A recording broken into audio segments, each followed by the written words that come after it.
Hey guys, for today's vlog, aduna tay sakyanan nga tong giserbisan. So na usa ka kutsi nga kung diin makita nindo diha, akong gibutingting.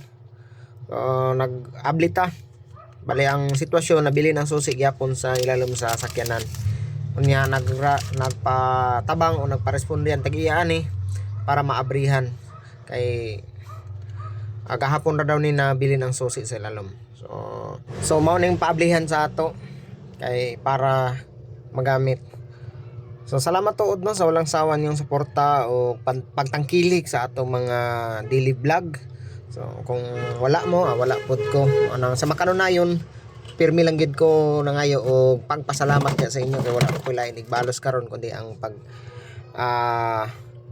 pagpasalamat diha kaninyo. Hopefully nga padayon mo nga suporta o mag-uban ta hangtod sa asa ko kutob aning akong journey sa pagbablog. By the way guys, kaning trabaho nangita ko katungkuan kay medyo short man ta og height og diha ato nang ginahinayan og maniobra puliglig unsa pay lain tawag ana basta kay mauna to para nga maapri. So na mga proper technique ana para maapri. Daghang klase sa proseso sa pag-abri sa maong sakyanan, daghay pamaagi, daghay diskarte.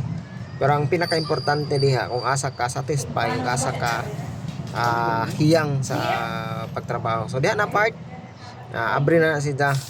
Ibawasan natong hangin ang atong compressor kay para nga dili siya bikil ini abli.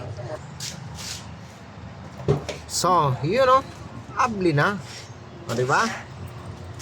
Hey guys, you know, okay tayo. So kato lang guys, thank you for watching.